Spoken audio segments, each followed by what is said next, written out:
A lot of your client work can involve a whole lot of dialogue, and it's simply a waste of time to stare at hours of footage on your timeline and try to figure out where the usable parts are. It's much easier to edit blocks of text. Resolve has sped up this workflow tenfold. Let's not waste time. Here, I have 40 minutes of footage across 2 cameras along with the script/outline of what the final video is supposed to be. This helps with comparing the transcription against the script so that I know the order in which to edit. Since I'm dealing with a multicam edit here, I begin with making a multicam clip. On set, I had a timecode sync, but weirdly enough, I had a hard time getting them to line up. So I went with one of the other syncing methods, markers. Use whatever works for you. I had the primary audio source on my A-cam, which saved some headache with syncing an external source. But I did need to isolate the correct source and flatten it. This isn't the only way you can do this. I'll drop a video in the description that helped me with a couple nuances here. Keep it on its own sequence.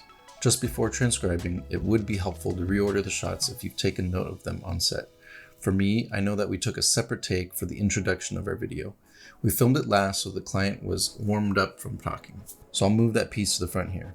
Now that we have it cleaned up and ready for transcribing, we do exactly that. Make another sequence for the selects. Have your script open along with the SLX sequence open. Here is where tremendous use of the speed editor dial comes in. Looking at the original script and your transcription, begin grabbing rough cuts of the sentences you need.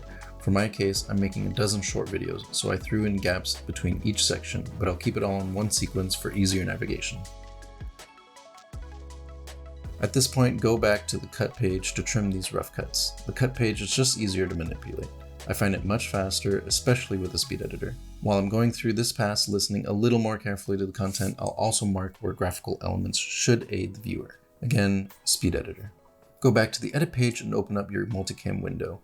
Go through and do your standard cam switching to cover up cuts. You're looking to make a seamless video. I like to have the A-cam for the first and last shots just to assert a bit of emphasis on intro and conclusion. I try to keep a consistent rhythm for each camera, which better hides the edit. But the best tip I can give for this section is to cut during the subject's blinks. I think I learned this from an old clip from Zach King, and I think he referenced where he learned it from, but I couldn't tell you.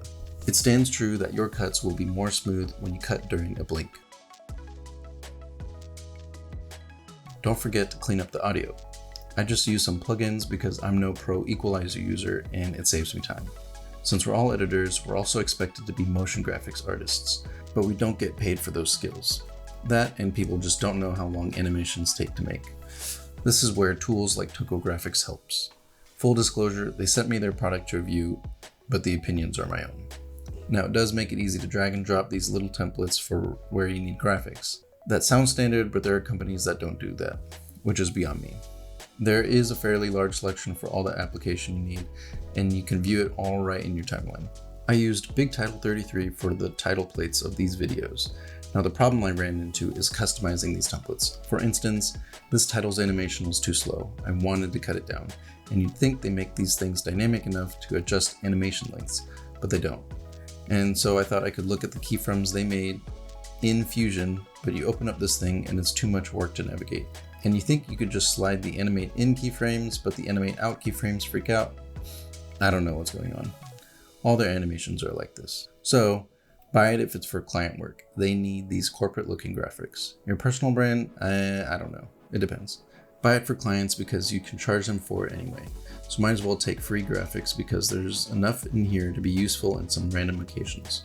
Don't buy it if you're looking to customize these things a ton. Like most templates, you're kind of locked in on what they made for you. Color pass comes towards the end. I'm not going over how I did this particular example's color because it's a waste of your time.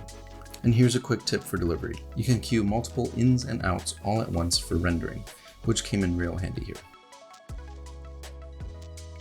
Again, this is just the process that I've run through with a number of projects. I'm not saying it's the best, and I'm open to suggestions. It's just info I've learned that I hope will help at least one.